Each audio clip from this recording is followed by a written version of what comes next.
ఇవన్నీ మళ్ళా పొలాలేరా తాత? ఇగో ఈ పొలం మనదే. ఒకరోజు వర్షం కురిసిన రాత్రి రత్తాలు ఓదర్చిందని రాసిచ్చిన.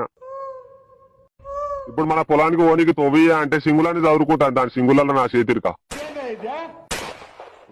రసగుడేరా మీ తాత. మీ కామ గుద్దంది ఇంకా నువ్వు మీ తాత సేమ్ రా. మీరు మనుషులా కాదు గుద్దు ఎంటికల్లా నాకు అర్థం కాదు. ఎట్లా సెట్ చేస్తారా ఇట్లా? ఏ నువ్వు ఆగబే తాత. మరి కనబడే పొలాలనేవో నీ తాత? ఇక ఈ పొలం రంగమ్మకి రాసిచ్చిన.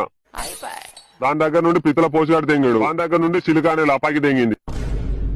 మా తాత అట్లా అంటాడేం కాదు. తాతకు దగ్గులు నేర్పకరా. మీ తాత ఎట్లా అంటాడో నాకు తెలియదా? మన వటకాయలు కూడా ఒకటి కిందికి ఒకటి మీదకుంటాయి రా. ఎన్ని చూడలే నేను. ఈయనకి కూడా సేమ్ అట్లనే ఉంటా తాత. ఒకటి కిందికి ఒకటి మీదికి. నా కోటిలు నువ్వు ఎప్పుడు చూసావురా? నీ కళ్ళని కాకుండా నువ్వు ఇగో ఈ ఎకరం ఎర్ర పోసికి రాసిచ్చిన. అబ్బో అప్పట్లో ఎర్ర గుర్రం ఉన్నట్టుండే. దాని ఇల్లు కాల ఉర్రంగి ఎకరం తెంగిందిరా.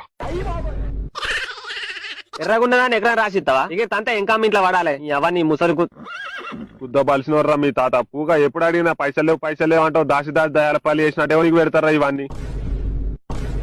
అవురా నాకే తెలియదు ఈ ఎకరాలు ఉన్నాయని. ఆ ఎవ్వరమే వేరు, ఆ కథలే వేరు. మీరేం చేసిర్రా మా కింద? పుష్పిన ఆత్ర విలువ కాదు మీ బతుకులు.